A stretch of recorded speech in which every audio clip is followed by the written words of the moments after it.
आज मेरे राज्याभिषेक का दिन है।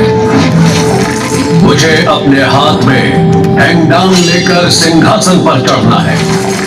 मैं जनता की सेवा के लिए, देश का उद्धार करने के संकल्प के लिए ये सब कुछ विसर्जित कर रहा हूं। जनता मुझे जिस आसन पर बिठाएगी वो मुझे स्वीकार्य है।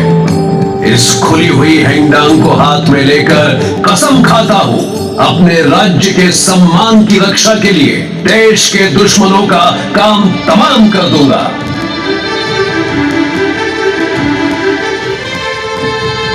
বন্ধুসকল নমস্কাৰ। আমি আহিছোঁ বৰ্তমান গুৱাহাটীৰ এখন উদ্যানত।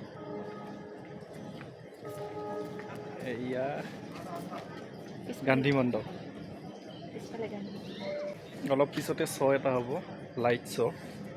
এয়া পিছফালে প্ৰজেক্টৰ আৰু ইফালে দৰ্শক বহিবৰ কাৰণে ঠাই ৰেডি আছে। শ্ব'টো আৰম্ভ হ'ব, আমি চাবলৈ ৰৈ আছোঁ এতিয়া।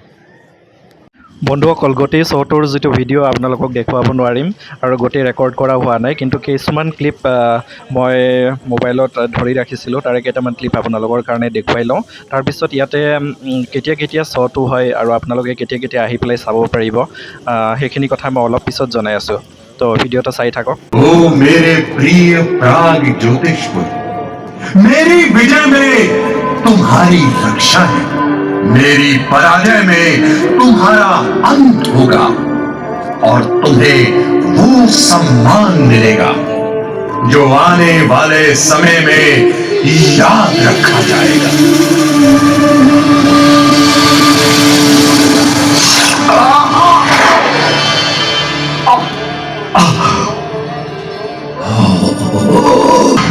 भगवान श्री कृष्ण ने नरकासुर का वध किया और नरकासुर के पुत्र भागदत्त को प्राग ज्योतिषपुर के सिंहासन पर बिठाया।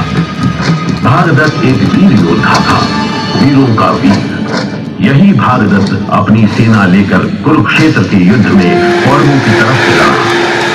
सुप्रतिक नामक हाथी पर सवार वीर राजा भागदत्त तीसरे पांडव अर्जुन के हाथों युद्ध स्थल में मारा गया और वीर गति को प्राप्त हुआ।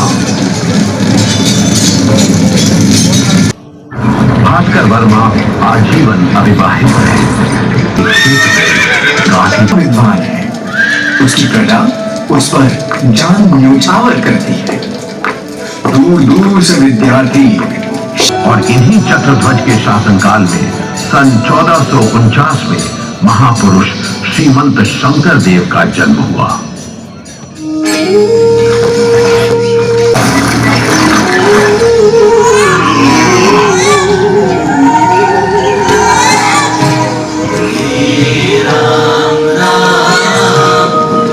ब्रिटिश यूनियन जैक लहराने लगा। अंग्रेज कोई साधारण खिलाड़ी नहीं है। उन्होंने इस जमीन को कच्चा तेल निकालने के लिए खोदा, काला चुना और इसके पूरे इलाके में चाय के बागान सींचे, हरे सोने की भूमि।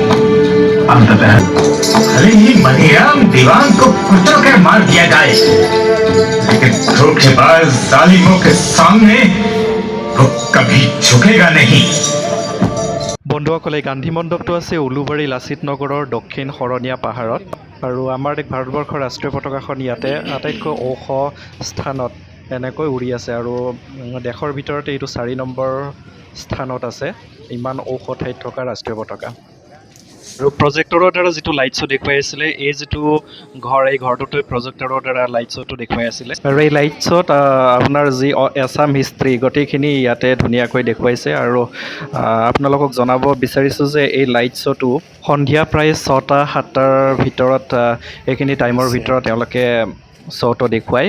আৰু প্ৰত্যেক সোমবাৰে এই শ্ব'টো বন্ধ থাকে। বাকী কেইটা দিনত আপোনালোকে যি কি সময়ত নাহক কিয় আপোনালোকে চাব পাৰিব। আৰু এই শ্ব'টো চাবৰ কাৰণে মানে এণ্ট্ৰি ফিজ, ইয়াতে ভিতৰত সোমোৱাৰ কাৰণে পাৰ পাৰ্চন 50 ৰুপিজ হয়। চ' খুব ধুনীয়া শ্ব' হয়, গোটেই হিষ্ট্ৰী ইয়াতে দেখুৱাইছে ধুনীয়াকৈ, গতিকে আপোনালোকে আহি পেলাই চাব পাৰিব। আৰু এয়া হৈছে ৰঙীন গুৱাহাটী। গান্ধী মণ্ডপৰ ওপৰৰ পৰা গুৱাহাটীখন এনেকুৱা দেখা গৈছে। আকাশত তৰাবোৰ জিলিকি থকাৰ নিচিনাকৈ গুৱাহাটীৰ লাইটবোৰ এনেদৰে জিলিকি থকা দেখা গৈছে। এক খুব মনোমোহা পৰিৱেশ, সুন্দৰ পৰিৱেশ। গতিকে বন্ধুসকল, আপোনালোকেও ইয়াতে আহিব পাৰিব আৰু ঠিক সন্ধিয়াৰ ভাগত আহিলে ভাল আৰু শ্ব'টো চাব পাৰিব, কাৰণ দিনৰ ভাগত শ্ব'টো লাইট শ্ব'টো কৰিব নোৱাৰে। সন্ধিয়াৰ ভাগত আহিব। 6টাৰ পৰা 7টাৰ ভিতৰত তেওঁলোকে লাইট যিটো শ্ব' সেইটো মানে প্ৰদৰ্শন কৰে।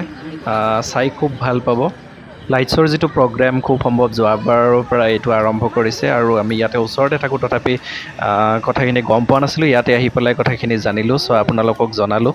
আপোনালোকে আহি এই লাইট শ্ব'টো উপভোগ কৰিব পাৰিব। আৰু অসমত এনেকুৱা লাইট শ্ব'ৰ প্ৰগ্ৰেম আগতে তেনেকুৱা নাছিলে হয়তো, আৰু ক'তো দেখা নাই তেনেকৈ।